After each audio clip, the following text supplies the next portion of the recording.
ಇನ್ನು ಕಮಲ್ ಹಾಸನ್ ಅವರ ವಿಚಾರಕ್ಕೆ ಸಂಬಂಧಪಟ್ಟಂತೆ ಕ್ಷಮೆ ಕೇಳಲೇಬೇಕು ಅಂತ ಹೇಳಿ ಕನ್ನಡಿಗರೆಲ್ಲ ಈಗ ಪಟ್ಟು ಹಿಡಿದು ಬಿಟ್ಟಿದ್ದಾರೆ. ನಮಗೆ ಕನ್ನಡವೇ ಮೊದಲು ಅಂತ ನಟಿ ರಚಿತಾ ರಾಮ್ ಕೂಡ ಮಾತನಾಡಿದ್ದಾರೆ. ಮತ್ತೆ ಕಮಲ್ ಹಾಸನ್ ಅವರ ಒಂದು ಹೇಳಿಕೆ ಎಲ್ಲರೂ ಕೂಡ ಆಕ್ರೋಶ ವ್ಯಕ್ತಪಡಿಸಿದ್ರು. ಅದೇ ರೀತಿಯಾಗಿ ಮೊನ್ನೆ ಒಂದು ವಿಡಿಯೋ ಮಾಡೋ ಮುಖೇನ, ಒಂದು ಹಾಡು ಹೇಳೋ ಮುಖೇನ ಕಮಲ್ ಹಾಸನ್ ಅವರ ಹೇಳಿಕೆಗೆ ಖಂಡನೆ ಕೂಡ ವ್ಯಕ್ತಪಡಿಸಿದ್ರು ನಟಿ ರಚಿತಾ ರಾಮ್. ಇವತ್ತು ಕೂಡ ಮಾತನಾಡಿದ್ದಾರೆ. ನಮಗೆ ಕನ್ನಡವೇ ಮೊದಲು ಅಂತ ಹೇಳಿ ಮಾತನಾಡಿದ್ದಾರೆ. ಇಲ್ಲಿ ಯಾರಿಂದ ಯಾರೂ ಬಂದಿಲ್ಲ, ಯಾರಿಂದ ಯಾರು ಅನ್ನೋದು ದೇವರಿಗೆ ಗೊತ್ತಿದೆ. ಹಿಸ್ಟರಿ ತೆಗೆದು ಏನು ಪ್ರೂವ್ ಮಾಡಬೇಕು ಮಾಡ್ತಿದ್ದೇವೆ. ಚಿತ್ರ ಬ್ಯಾನ್ ಬಗ್ಗೆ ದೊಡ್ಡವರ ನಿರ್ಧಾರ ತೆಗೆದುಕೊಳ್ತಾರೆ. ಅವರ ಮಾತಿನಿಂದ ನಮಗೆ ನೋವಾಗಿದೆ. ಅವರು ಖಂಡಿತ ಕ್ಷಮೆ ಕೇಳಬೇಕು.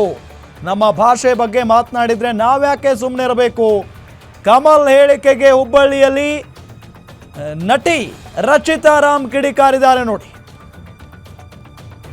ನಟಿ ರಚಿತಾ ರಾಮ್ ಕಿಡಿಕಾರಿರೋದು ಕಮಲ್ ಹಾಸನ್ ಅವರ ಹೇಳಿಕೆಯ ವಿರುದ್ಧ.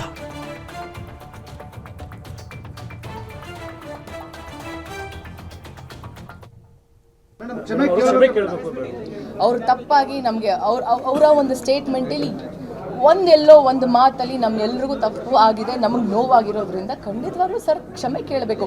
ಕಮಲ್ ಹಾಸನ್ ಸರ್ ಬಗ್ಗೆ ನಾನು ದೊಡ್ಡ ಅಭಿಮಾನಿ. ಅವರ ಒಂದು ಕಲಾ ಸೇವೆಗೆ and his contribution to our Indian film industry is humongous. ಅವರ ಒಂದು ಪ್ರೊಫೆಷನ್ ಅಂತ ಬಂದಾಗ ನಾನು ತುಂಬ ಚಿಕ್ಕವಳು. ನಾನು ಅದ್ರ ಬಗ್ಗೆ ಮಾತಾಡೋ ಯೋಗ್ಯತೆಯೇ ಇಲ್ಲ ನನಗೆ. ಅಷ್ಟು ದೊಡ್ಡ ಮಟ್ಟಕ್ಕೆ ಬೆಳೆದಿರೋವಂಥ ಮಹಾನ್ ಕಲಾವಿದ. ಬಟ್ ಸ್ಟೇಟ್ಮೆಂಟ್ ಅಂತ ಬಂದಾಗ ನಾವು ಯಾರ ಬಗ್ಗೆನೂ ಮಾತಾಡಲ್ಲ. ಬಟ್ ನಮ್ಮ ಭಾಷೆ ಬಗ್ಗೆ ಅಂತ ಯಾರಾದ್ರ ಬಗ್ಗೆ ಮಾತಾಡಿದ್ರೆ ನಾವು ಯಾಕೆ ಸೈಲೆಂಟ್ ಆಗಿರೋಣ ಅಲ್ವಾ? ಸಾರಿ ಕೇಳಬೇಕಾಗತ್ತಲ್ವಾ, ಅಷ್ಟೇ. ಅವರು ತಪ್ಪಾಗಿ ನಮಗೆ ಅವರ ಒಂದು ಸ್ಟೇಟ್ಮೆಂಟಲ್ಲಿ ಒಂದೆಲ್ಲೋ ಒಂದು ಮಾತಲ್ಲಿ ನಮ್ಮೆಲ್ರಿಗೂ ತಪ್ಪು ಆಗಿದೆ, ನಮಗೆ ನೋವಾಗಿರೋದ್ರಿಂದ ಖಂಡಿತವಾಗ್ಲೂ ಸರ್ ಕ್ಷಮೆ ಕೇಳಬೇಕು. ಕಮಲ್ ಹಾಸನ್ ಸರ್ ಬಗ್ಗೆ ನಾನು ದೊಡ್ಡ ಅಭಿಮಾನಿ. ಅವರ ಒಂದು ಕಲಾ ಸೇವೆಗೆ and his contribution to our Indian film industry is humongous. ಅವರ ಒಂದು ಪ್ರೊಫೆಷನ್ ಅಂತ ಬಂದಾಗ ನಾನು ತುಂಬ ಚಿಕ್ಕವಳು. ನಾನು ಅದ್ರ ಬಗ್ಗೆ ಮಾತಾಡೋ ಯೋಗ್ಯತೆಯೇ ಇಲ್ಲ ನನಗೆ. ಅಷ್ಟು ದೊಡ್ಡ ಮಟ್ಟಕ್ಕೆ ಬೆಳೆದಿರೋವಂಥ ಮಹಾನ್ ಕಲಾವಿದ. ಬಟ್ ಸ್ಟೇಟ್ಮೆಂಟ್ ಅಂತ ಬಂದಾಗ ನಾವು ಯಾರ ಬಗ್ಗೆನೂ ಮಾತಾಡಲ್ಲ. ಬಟ್ ನಮ್ಮ ಭಾಷೆ ಬಗ್ಗೆ ಅಂತ ಯಾರಾದ್ರ ಬಗ್ಗೆ ಮಾತಾಡಿದ್ರೆ ನಾವು ಯಾಕೆ ಸೈಲೆಂಟ್ ಆಗಿರೋಣ ಅಲ್ವಾ?